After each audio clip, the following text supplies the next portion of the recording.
We need to make empathetic prompts so that we can appreciate the depth of sustainable development goals, such that we not only need to look at them as fancy policy guidelines for states, organizations, and the like, but as things we can internalize to say, this thing impacts me in this way.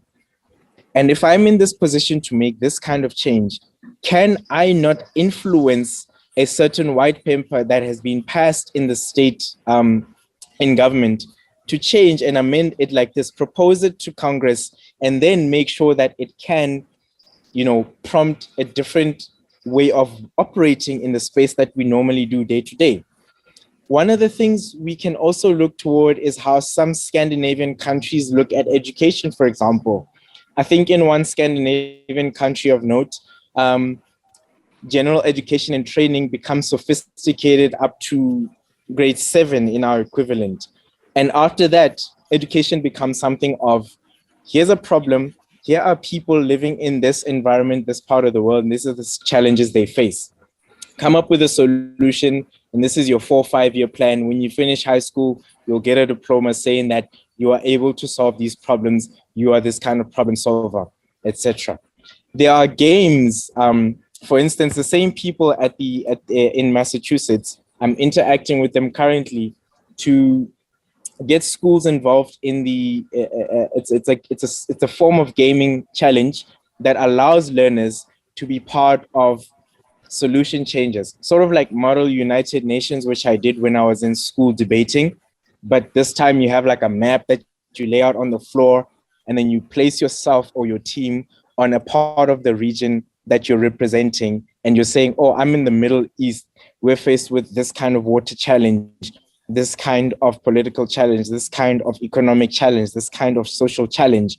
And we think that on our chart, where we can solve this problem, we need to look at A, B, C and solve it by doing 1, 2, 3. And then we can have item I, item item I3 as solutions to that. So we need to look at the world in that way and also prompt, but also motivate ourselves to think about the world in that sense, to say, in the real world, we understand that these are our challenges. We have these on paper, but what can we do to ensure that we not only abide by rules and regulations that our workplaces entrust on us, but we can also pivot those, iterate on those as flexibly as possible by even incorporating independent thinkers such as entrepreneurs to help us with these, making laws flexible, etc.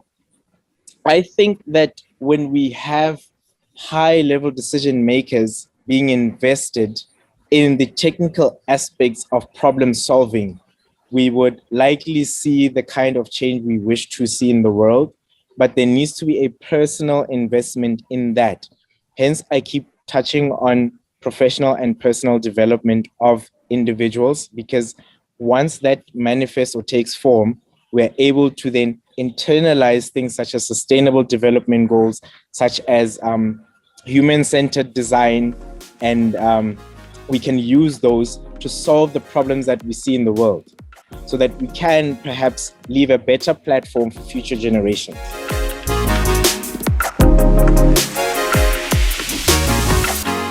I want to know, given your journey, given how you've thought about it and clearly have learned a lot from it, what are your messages to new entrepreneurs? Let me call them new entrepreneurs, because they may be young, but they may also be a little bit older, but the newness is always there. What is your story to them? I like the concept of novelty around entrepreneurship, because I think the root definition and meaning of the word entrepreneur comes from someone who uses an idea to create a business around it, and then that can scale not only by solving a problem, but by impacting a lot of other spheres, people, environment, etc. And one of the things that entrepreneurship has taught me is that you have to keep believing in yourself. You have to keep believing in the idea that it is that you're working on, and you have to keep believing in the impact that it is that you're making. It is a very humbling experience. Anyone who has the fortitude to take it up should definitely not think twice about doing that, because there's a sense of personal fulfillment that comes with it. And it's unlike any other experience that I've come that I've come across.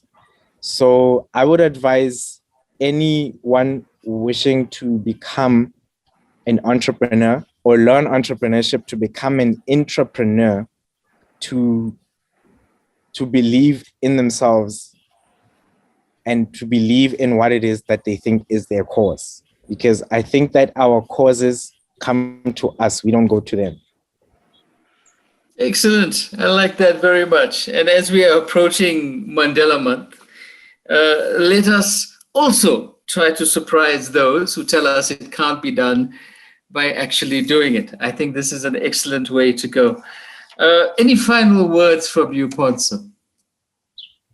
Well, I think that we should be quite open-minded in how we see the world and step out of our comfort zones a little bit from time to time, just so we can empathize. Because once we do that, we will be able to impact the world a lot more. That's what I think. Excellent. I think that is a great message. Colleagues, we have been in conversation with Pontsho Moletsane, a name you will remember because clearly he is destined for great things, and a story about somebody who has carried a spirit of innovation perhaps before he could spell that word, and is living it out and walking a journey and carrying people along with him in exactly the way we want to see. Pontsho, thank you so much. Thank you for this chat, and thank you for doing what you do. Thank you, Dhesigen. The honor and pleasure is all mine. I actually wouldn't have accelerated my growth personally, my startup's growth, and my professional development had it not been for all the interactions that I've had with the Water Research Commission. I think that also is a demonstration of how the state can be involved in fast-tracking a lot of the solutions that we need so that we can have the world become better.